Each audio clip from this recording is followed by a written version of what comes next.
Um, Assalamualaikum. My name is Amirul Nabi bin Wasaha, and my teammates are Muhammad Hafiz and Taha Aiman. Okay, so first we'll be presenting Marong River Dam and Smart Water Level Monitoring System. Next.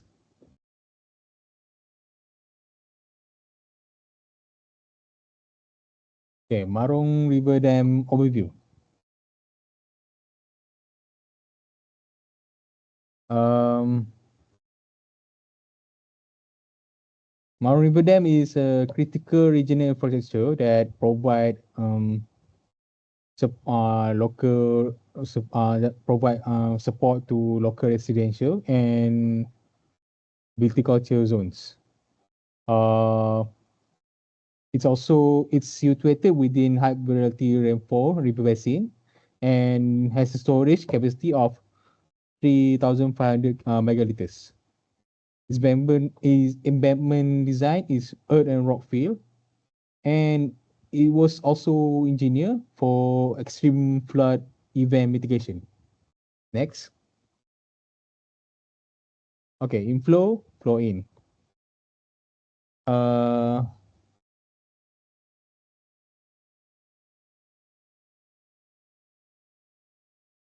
all right. Flow in.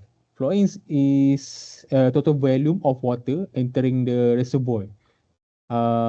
With this, engineers can monitor uh, to predict how quickly water level will rise.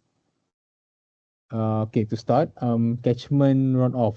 Rain falling on the surrounding hills that drains into the Marne River and eventually the reservoir. Second, direct precipitation, rain falling directly onto the surface of the lake. And then there's base flow, the steady, natural flow of the river that continues even when it hasn't rained recently, usually supplied by groundwater. And then there's flowless. Flowless is a control outflow and restriction. Flowless, flowless refers to the dam's ability to restrict or regulate the water leaving a reservoir. This is done for two main reasons. First, storage and regulation.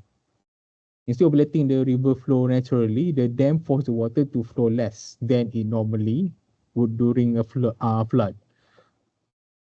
Um, there's also a gate on the spillway, large steel gates that can be lowered to hold back water or raise to release the water.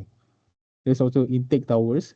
This allows engineers to pull specific amount of water for irrigation and or drinking, ensuring the downstream river gets a steady, restricted supply rather than a chaotic one.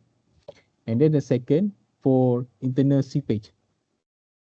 In an earth-filled dam like Marong River Dam, water naturally tries to push through the soil. Engineers designed the dam to have as little flow as possible through its center. Okay, okay, okay.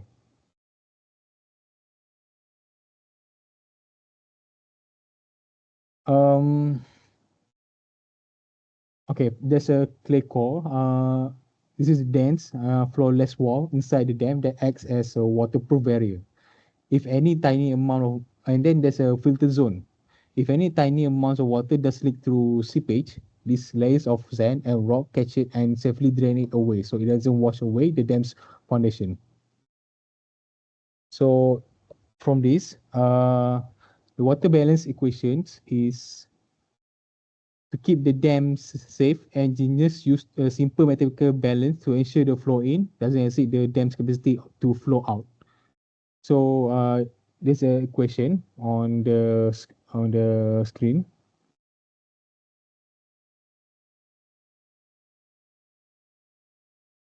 Okay, and I'll be passing this to my teammate Talha. Okay, so I will be continuing about IoT system integration.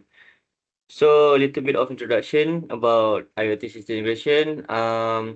IoT system integration refers to the process of connecting and coordinating diverse hardware devices, software applications, networks, and data platforms into a unified Internet of Things ecosystem.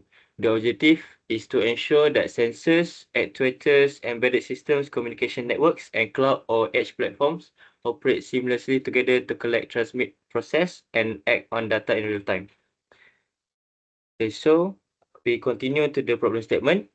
So there are a few problem statement. Current non-IoT systems rely on manual monitoring, leading to significant inefficiencies. The first one is water tank overflow due to lack of real-time tracking.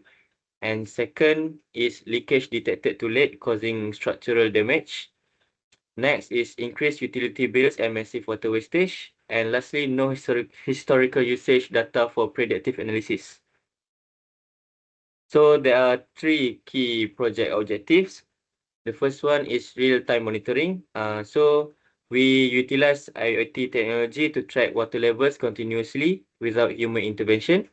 Secondly is auto leak detection. So we implement flow sensors to identify and isolate leakage anomalies automatically.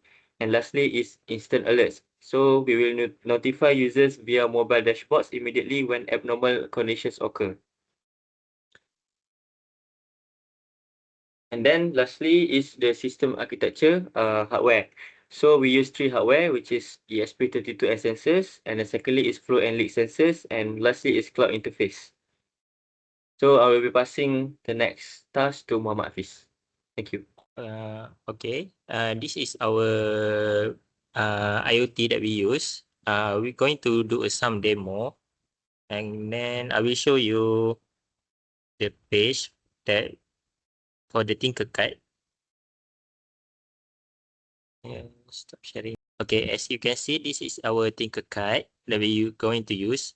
So the first one is the three one is for the tank that we're going to see how is the level of the tank. And then the other one is for the when the tank is full, the buzzer will be spawned. So let me go.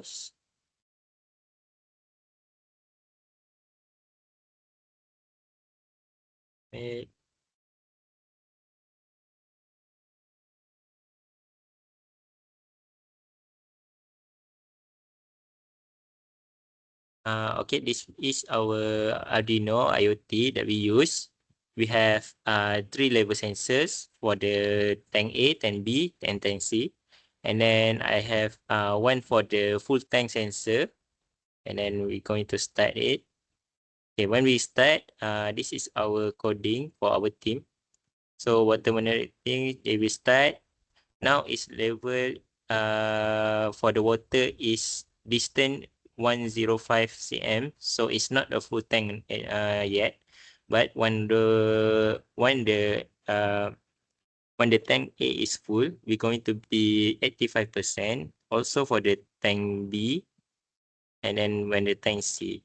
So when the tank C is full, it's supposed to be the sensor here. We're going slow down, and then it will reach for the 30, and then will be a buzzer. So this is our point.